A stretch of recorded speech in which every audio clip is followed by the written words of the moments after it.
Salut! Ia uitați ce trandafiri perfecți avem aici. Extraordinari. Deci, nu știu, lângă faptul că miros extraordinar, și super înflorit și fain. Bun, astăzi facem un exercițiu foarte interesant. Este acela în care noi facem o vizualizare foarte intensă a ce înseamnă să fim mame, cu bune și cu rele.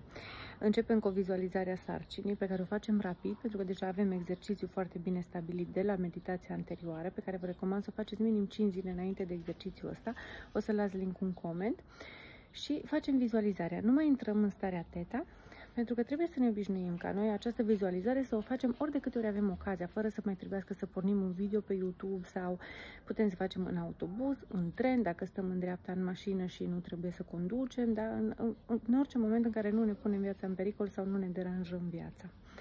Bun, e un exercițiu pe care nu îl facem doar o dată pe zi. Aici intervine greutatea lui, este că îl facem de mai multe ori pe zi. No, bun. Și închidem ochii. Începem cu închis ochilor, după care o să puteți să fabulați și cu ochii deschiși, bine?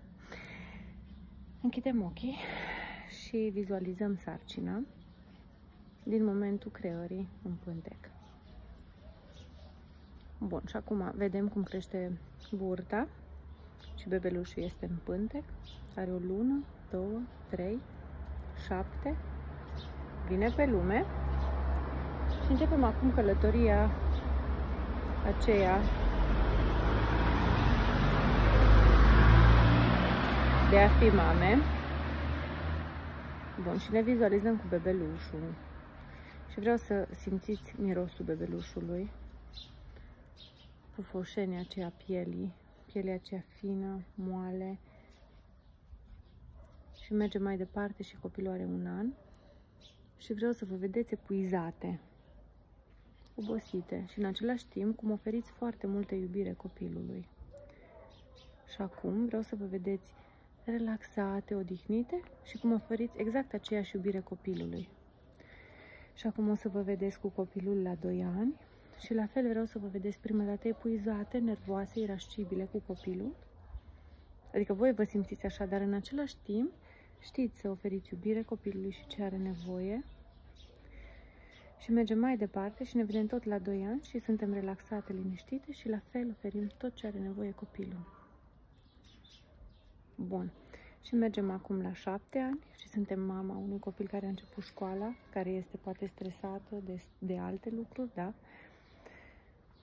Cum se va înțelege cu colegii, ai alte griji. Și așa cu îngrijorările acelea, dar în același timp, tu ești îngrijorată, dar știi să ai grijă de copilul tău. Și mergem mai departe.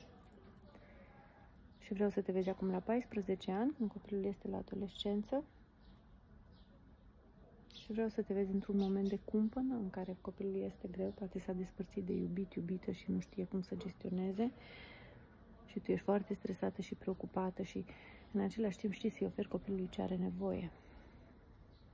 Și mergem tot într-un moment tot de la 14 ani în care ești relaxată, veselă și la fel știi să-i oferi tot ce are nevoie. Bun, și acum mergem la 25 de ani, să zicem, într-un moment în care ești stresată, nervoasă, tensionată, dar știi să-i oferi copilului ce are nevoie. Și într-un moment de relaxare, când copilul este adult și știi exact să-i oferi ce are nevoie. Inspiri și expiri prin tot procesul acesta. Și când ești pregătită, poți deschide ochii. Bun. Simplu exercițiu de vizualizare, da? Fără accesarea undelor teta, poate să fie extrem de puternic și este extrem de important. Vizualizarea în sine ne va ajuta în permanență să putem să materializăm tot ceea ce ne dorim. Faptul că noi ne conectăm cu emoțiile din momentul respectiv, ce simte o mamă când are un copil de 1 an, de 2, de 5, de 7, este un lucru esențial, pentru că noi, în momentul în care manifestăm emoțiile, noi deja știm ce simțim în corp, cum ne simțim ca și mame și noi ne dorim acest lucru, să vedem cum se simte mama, să aducem feeling-ul în corpul nostru, pentru că atunci când vine bebelușul să avem toate toolurile necesare. Vor fi dintre voi care veți opune rezistență la acest exercițiu, perfect, normal, nu vă stresați, îl repetați ori de câte ori aveți nevoie. Vă pup și vă îmbrățișez și vă mai arăt încă o dată trandafirii.